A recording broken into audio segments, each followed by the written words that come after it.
Monggo, Bunda monggo Bun. Nggih, matur nuwun sanget. Alhamdulillah. Kalau ibaratnya itu air tenang menghanyutkan. Cie.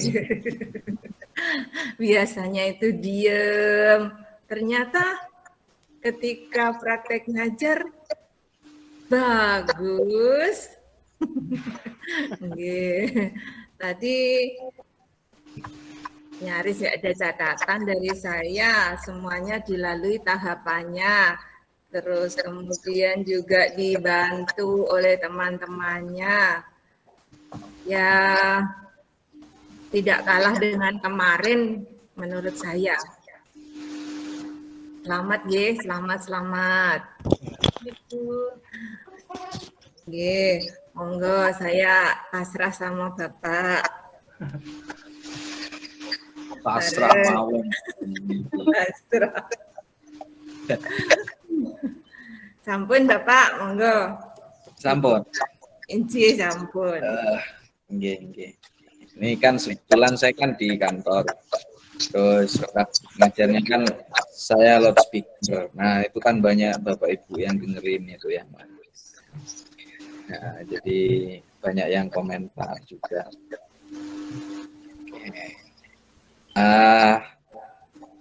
Secara umum sama ya, jadi dengan ini bahwa untuk kemampuan mengajar memang tidak dilakukan karena memang guru.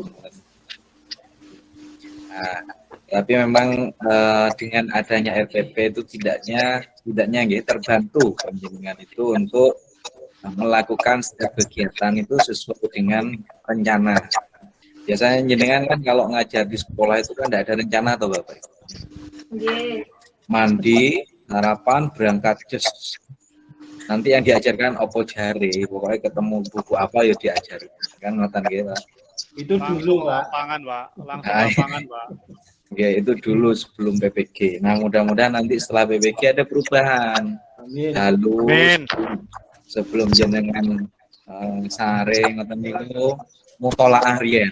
Bahasa pesantrennya kan mutolaah riyen.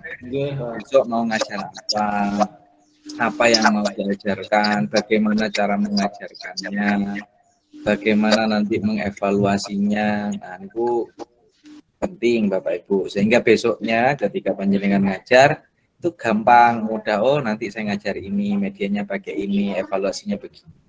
Jadi intinya sebenarnya di PPG itu membuat jenengan lebih profesional jadi guru.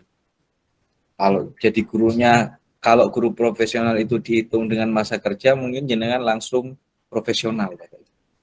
Tapi puluhan tahun ya, kan 10 tahunan lebih, ada yang banyak 10 tahun lebih. Artinya kalau seharusnya Pak. Seharusnya. Nah, tetapi ternyata ada instrumen lain untuk yang disebut guru profesional itu. Ini Kibon. Nah, makanya yang bilang jadi guru itu mudah, suruh ikut PPG aja Bapak Ibu. Biar tahu susahnya jadi guru itu kayak gimana. Jadi dapat sertifikasi itu susah ternyata karena jadi guru profesional. Jadi kan mungkin sebelum ikut PPG sudah sangat percaya diri bahwa memang saya biasa ngajar. Tapi ternyata setelah ikut PPG banyak hal yang jenengan mungkin baru tahu, yang baru dilakukan, hal-hal yang banyak dilakukan tapi harusnya nggak dilakukan. Nah, itu ilmu baru buat panjenengan.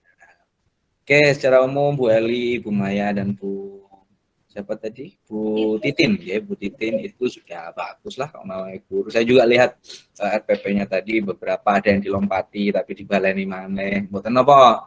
Mboten nggih. Itu hal-hal yang wajar kan. Terus beberapa kali juga melirik kanan kiri. Mungkin full catatan kata Bu Nini ya. Jadi apa yang belum dan lain semacamnya. Terus teman-temannya juga kompak. Terima kasih Bapak Ibu yang jadi siswa pada siang hari ini gitu ya. Nanti mudah-mudahan jenengan terus berlanjut kekompakannya sampai nanti selesai. Amin. Nah, baik Bapak Ibu, seperti biasa saya akan meminta untuk peer evaluation karena ini adalah peer teaching, maka saya minta peer evaluation atau evaluasi dari teman sejawat. Siapa yang mau mengevaluasi penampilan pertama dari Bu Eli? Siapa? Nggak usah sungkan. Monggo. Apa Pak? Pak Karyono, monggo Pak.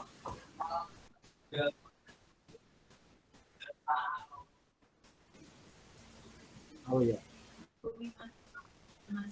Tim ahli mata pelajaran apakah dibolehkan dalam itu kayaknya jigsaw Bu ya? Bisa. Iya.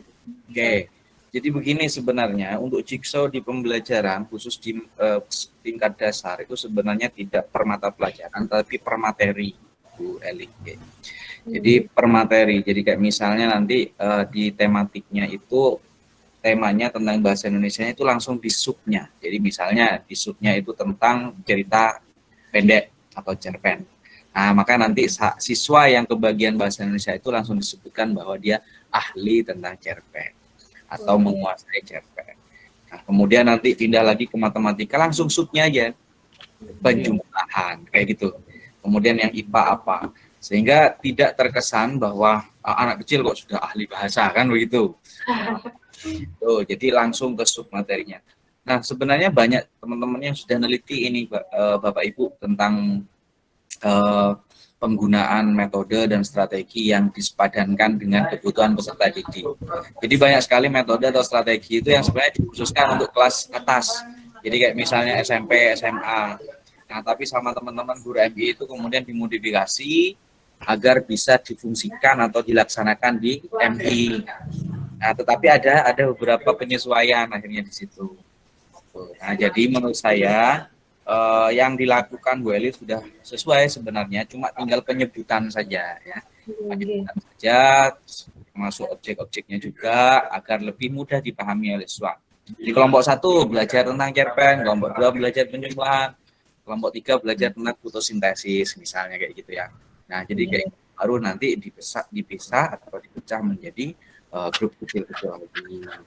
Grup besarnya. Baru nanti di situ saling berbagi. Yang cerpen menceritakan cerpen, yang penjumlahan menceritakan penjumlahan dan lain sebagainya. Ya gitu ya Pak Karena ya. Jadi biar nggak terkesan ahli. Ya. Bukan di ahli sebenarnya. Jadi itu kan bahasa teori sebenarnya bahasa ahli itu ya. Jadi belajar. Kelompok 1 belajar tentang cerpen. Kelompok 2 belajar tentang apa gitu ya. Baru nanti kelompok berikutnya digabung. Muatan Pak. Oke, ada lagi? Sebelum mulai ini. Nggih Pak Udin. Untuk keseluruhan tampilannya Bu Eli sudah cukup bagus dan malah bagus. Kalau saya mengomeni masalah Pak, untuk pembukaan itu terlalu panjang rumahnya. Kalau manajemen waktunya disesuaikan dengan peticing agak kelihatan molor. Tadi hampir 20 menit apa? Ada 20 menit. Saya 20 menit, Pak. Menurut saya. Saya 20 menit, Pak. Lah ya, kelihatannya panjang karena awalnya untuk kegiatan pendahuluan itu hampir makan waktu 5 menit sendiri, Pak. Kalau kan ada kegiatan inti, terus kemudian untuk yang kedua, sedikit untuk tes pengetahuannya tadi ada Mbak Eli. Tes pengetahuan. Apa? Tes pengetahuan tadi adanya ada pilihan ganda. Oh, ada. Pilihan ganda ya. Ada ya. pilihan ganda. Ngantuk, Pak. Pas ngantuk aku ngantuk. Iya, itu saja, Pak. Oke. Saya juga merasa tadi Pak Nurudin untuk yang Bu Eli itu lama sekali ya, jadi agak lama gitu ya. Jadi untuk pembukanya sampai ke doa saja masih agak lama itu. Jadi tadi Gak kerasa. ya, jadi tapi tidak masalah, mungkin terlalu enjoy ya sehingga menikmati terus lupa gitu ya. Nah, kemudian yang kedua tes pengetahuan apa segala macam itu tadi ada yang sudah dilakukan. Tapi memang begini, panjenengan kan ngajarnya virtual, tidak berhadapan langsung. Iya. Nah, itu sebenarnya koreksi keseluruhan itu buat Bapak Ibu itu sebenarnya di interaksi. Sekarang kan paradigmanya kan jadi ini student center. Jadi belajarnya itu berpusat pada siswa. Nah, kalau jenengan terlalu sering banyak ngomong, kurang melibatkan siswa, itu sebenarnya kurang bagus. Gitu. Jadi yang lebih banyak belajar itu siswanya, bukan gurunya. Tapi enggak apa-apa karena ini bukan ngajar beneran. Nanti di PPL jenengan akan praktik langsung ke siswa. Nah, pesan saya nanti usahakan untuk lebih banyak melibatkan siswa untuk belajar. Jadi jangan banyak-banyak ini cerita. Ya, karena siswa itu bosan kalau misalnya diceritain terus, apalagi yang cerita tidak menarik misalnya itu bosan. Jadi bosan itu ya. Diajak olahraga semangat, Pak. Oke, jenengan harus sadar diri. Gampang kok Bapak Ibu indikatornya. Jenengan itu saya diketawain orang sekantor. Nah, ya.